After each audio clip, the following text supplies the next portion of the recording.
What do you make of all this? If you ask me, he's nuts. This thing is really starting to piss me off. The year 1992 gave us a flooded London, a paranoid cop, and what might be the grittiest Blade Runner knockoff ever committed to film. Split Second arrived in theaters with zero fanfare, bombed spectacularly at the box office, and then quietly slipped into that special category of movies that shouldn't work but absolutely do. And I should know, I was there when it failed, watching it bomb in an empty theater night after night. But I was also there when it found its audience, and I'll tell you exactly why this shameless ripoff became something genuinely special. This is the story of how a derivative monster movie transcended its obvious influences through production chaos, one unhinged Rutger Hauer performance, and a creature so problematic the filmmakers could only show it for 10 minutes. This is the story of Split Second. What do you make of all this? By the early 90s, every B-movie producer in the world had seen Blade Runner and thought the same thing. We can do this cheaper. Split Second represents what might be the absolute peak of this thinking. A film that borrows liberally from Ridley Scott's masterpiece while somehow creating its own twisted identity in the process. The recipe seemed simple enough on paper. Take Blade Runner's rain-soaked dystopia, add Alien's body horror, throw in a dash of Predator 2's urban jungle paranoia, and you've got yourself a movie. But Split Second's genius lies in how it adapts these familiar elements to create something uniquely British and unhinged. Instead of Los Angeles 2019, we get London 2008. Where climate change has flooded half the city and turned the Thames into an urban swamp. The visual language is pure cyberpunk, neon signs reflecting in standing water, steam rising from manholes, and perpetual darkness broken only by harsh artificial light. Yet there's something distinctly grimy and working class about this apocalypse that sets it apart from its slicker American cousins. Split Second's DNA traces back to the Fast and Furious screenwriter Gary Scott Thompson's original 1980 script, which was titled Pinnacle. That version was set in Los Angeles and focused on an occult serial killer who murdered 5 people every 5 years, leaving pentagram symbols at each crime scene. It was pure early 90s horror territory, mixing buddy cop dynamics with supernatural thriller elements. But when producer Laura Gregory and director Tony Maylam got their hands on the script, they recognized it was too similar to other films hitting theaters around the same time, particularly Lou Diamond Phillips' The First Power. Thompson's rewrite transformed the story into something far more ambitious. The setting moved to a waterlogged London, the occult elements became more psychological, and the serial killer evolved into something monstrous. The climate change angle wasn't just window dressing. It created a world where normal rules no longer applied, where a creature could hunt through flooded subway tunnels and abandoned buildings without anyone batting an eye. What makes Split Second work where so many other Blade Runner imitators fail is its complete commitment to its own absurdity. This film never winks at the audience or acknowledges how derivative it is. Instead, it doubles down on every B-movie trope it can find. The psychic connection between the cop and killer, played completely straight. The mysterious creature that rips out hearts, treated with deadly seriousness. That flooded London setting, presented as matter-of-fact reality. This commitment extends to the film's visual approach, which takes Blade Runner's aesthetic and pushes it towards something more primal and disturbing. Where Ridley Scott's film was elegant in its decay, Split Second revels in genuine squalor. Harley Stone's apartment is a hovel, complete with pigeons nesting in the bedroom and week-old coffee in the sink. The police station looks like it hasn't been cleaned since the flood hit. Even the creature's kills are messier and more visceral than almost anything in Alien, focusing on the grotesque reality of having your heart torn out rather than the elegant biomechanical horror of the xenomorph. The genius of setting these familiar tropes in a uniquely British apocalypse cannot be overstated. American cyberpunk films of the era often felt antiseptic, despite their grime, products of Hollywood studios with real budgets trying to look dirty. Split Second actually is dirty, shot in real locations that look legitimately post-apocalyptic without digital enhancement. The flooded underground tunnels look real, but were mostly constructed on sound stages at Pinewood, enhanced with existing industrial basements. This griminess extends to the performances, which treat the ridiculous premise with a kind of working-class seriousness. But if you fuck up again, I'll have your ass shipped to the worst hellhole on this planet. Worse than this place? Nobody's trying to be cool or iconic. They're just people doing their jobs in a world that's gone completely insane. But the film's commitment to its own insanity was about to be tested by a production that would make the flooded London setting look calm by comparison. This thing is really starting to piss me off. Original director would eventually quit. The creature design would be rushed, and the whole production had just weeks to get off the ground. At the center of Split Second's chaotic brilliance is Rutger Hauer, delivering what might be his most committed B-movie performance. As Detective Harley Stone, Hauer doesn't just play a burnout cop. He embodies a man whose grip on reality has been permanently shattered by his encounter with something beyond human understanding. The film's most quoted line describes Stone as a man who survives on anxiety, coffee, and chocolate. And Hauer makes this absurd character description feel like genuine psychological profiling. Now he lives on anxiety, coffee, and chocolate. What separates Hauer's performance from typical action hero posturing is his complete commitment to playing Stone's mental breakdown as absolutely real. This isn't the cool, collected hero who happens to be a little eccentric. Stone is legitimately unhinged, jumping at shadows, hearing heartbeats that may or may not be there, and treating his chocolate addiction like a life-or-death medical condition. When Stone interrogates a dog at a crime scene, Hauer delivers the line with such conviction that you almost believe the dog might actually answer. You saw him, didn't you? I know you did.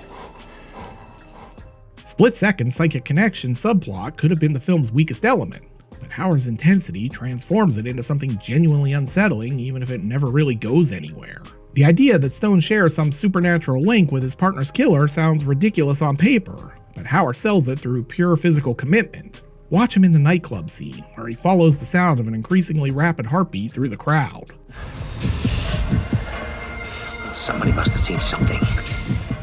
It's hard to imagine a lesser talent pulling any of this off without it becoming caricature. The casting of Neil Duncan as Dick Durkin proves inspired precisely because he's everything Stone isn't. Where Stone is paranoid and impulsive, Durkin is methodical and academic. The contrast could have been played for cheap laughs, but both actors find the humanity in their odd couple dynamic. Duncan's Durkin isn't just the straight man. He's a competent detective trying to understand his partner's madness while keeping them both alive. Hauer's Stone might be a bit nutty, but the film's most over-the-top moment belongs entirely to Duncan's Durkin, the famous bigger gun sequence that transforms the Oxford-educated psychologist into a full-blown wannabe action hero. When Durkin realizes they're hunting something inhuman, his academic composure finally cracks. Big fucking gun! The genius of Hauer's performance lies in how he makes Stone's paranoia feel both justified and dangerous. Yes, there really is a monster hunting him, but his obsession with it has made him nearly as dangerous as the creature itself. He endangers civilians, ignores police procedure, and drags his new partner into increasingly deadly situations. Even in the film's weaker moments, Hauer's presence elevates the material. When the script calls for exposition about astrological symbols and demonic possession, he delivers it with the matter-of-fact tone of a man who's seen enough impossible things that nothing surprises him anymore. He transforms potentially laughable dialogue into genuine character moments. Just 2 drinks minimum. Give me 2 coffees. Extra sugar.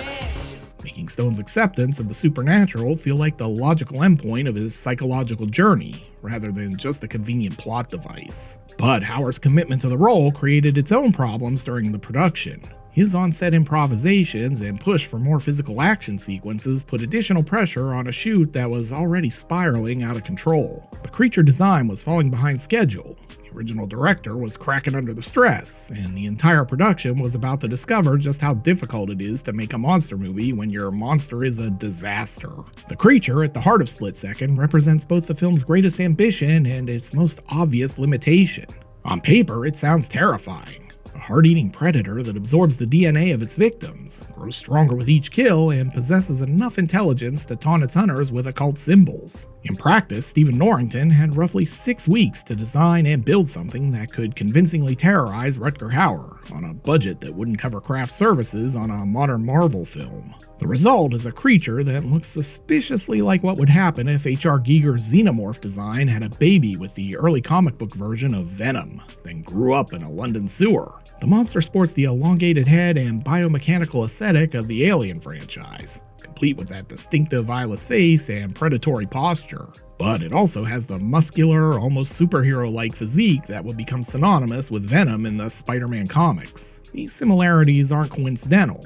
Both designs tap into the same primal fear of parasitic creatures that consume their hosts. What saves the creature design from complete disaster is how sparingly the filmmakers use it. The monster doesn't make a full appearance until the final 10 minutes, and even then we see it primarily in quick cuts and shadowy glimpses. This was not artistic restraint, it was practical necessity. The creature suit looked rough in broad daylight, so the filmmakers wisely kept it in the dark, using lighting and editing to hide its limitations while maximizing its impact. The film's real genius lies in how it builds dread through suggestion rather than revelation. For most of its runtime, Split Second treats the creature like a ghost story. The creature becomes more terrifying as an idea than it ever could be as a physical presence. When the monster does appear, it's in the flooded tunnels of the London Underground, where the murky water and industrial lighting help disguise the suit's shortcomings. Norrington's background in visual effects serves him well here.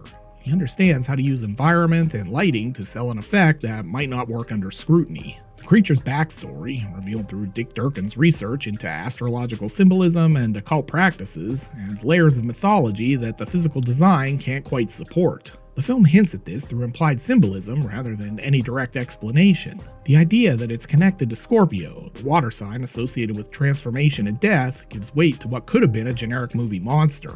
The suggestion that it's building towards some kind of demonic ascension, collecting souls through consumed hearts, transforms random killings into ritualistic preparation. But the film's smartest decision is making the creature's intelligence its most frightening attribute. This is not a mindless predator. It's a hunter that studies its prey, leaves clues for Stone to follow, and seems to genuinely enjoy the psychological torture it inflicts. I'm telling you, he's watching.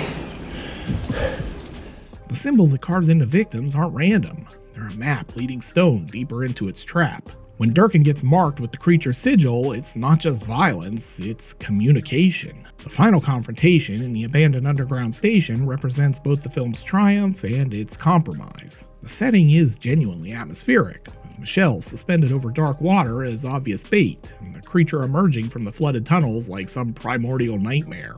But when the monster finally steps into full view, the suit's issues become impossible to ignore. It moves awkwardly, the proportions look slightly off, and the facial features that worked in shadows lose their menace under direct lighting. Yet somehow, the creature's problems become part of Split Second's charm. This is a film that knows exactly what it is, a low-budget monster movie with big ideas and limited resources. The creature doesn't need to be perfect, it just needs to be committed to its own mythology. When Stone finally defeats it by literally ripping its heart out, the absurdity feels earned rather than ridiculous.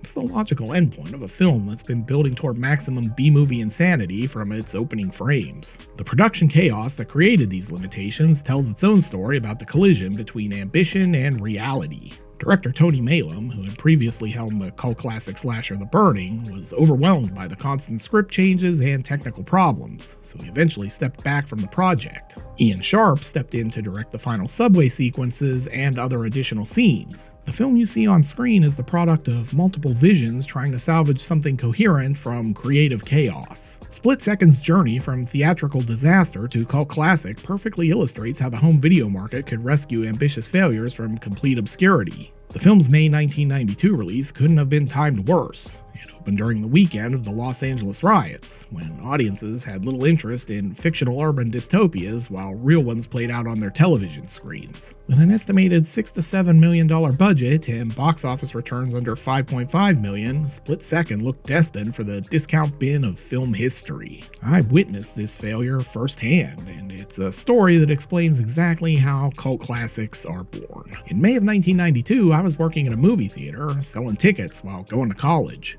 My friend Lance, an assistant manager, closed with me a lot of nights. Split Second played for exactly 1 week at our theater, and I doubt more than 10 people in total saw it during its entire run. But every night after we locked up, Lance and I would grab beer and Dunkin' Donuts, fire up the projector, and watch whatever was playing as our own private screening. We did that with lots of films that year. Candyman, Coppola's Dracula, Passenger 57 were just a few, but Split Second became something special. Maybe it was Hauer's manic energy, or the film's willingness to take its ridiculous premise completely seriously, or just the sheer audacity of trying to make Blade Runner on a shoestring budget. Whatever the reason, we must have watched it a dozen times that week, discovering new details with each viewing. Lance passed away a little over a decade ago. He was just slightly younger than I am now. But Split Second always brings him back. Those late nights in the empty theater when the future felt vast and promising, when we could appreciate a movie's ambition even when it fell short of its goals. That's what cult films do. They become tied to specific moments, friendships, and memories in ways that bigger, more successful movies rarely manage. The film's modern reassessment has been kinder than its original critical reception suggested it deserved. Contemporary audiences, who have been raised on decades of CGI spectacle, can appreciate the handmade quality of its practical effects and the commitment of its performances. But the real reason Split Second endures isn't just its technical ambition or Hauer's performance. It's the way certain films become tied to specific moments in our lives, transforming flawed movies into perfect memories. Sometimes the most important thing about a cult classic isn't what's on screen, but where you were when you discovered it. Split Second succeeds precisely because it never apologizes for what it is, an ambitious B-movie that reaches beyond its grasp and somehow makes that reach feel heroic rather than foolish. It's essential viewing for fans of Rutger Hauer, 90s sci-fi horror, and anyone who appreciates movies that swing for the fences regardless of budget constraints. I mean, where else are you gonna watch Rutger Hauer fight Venom?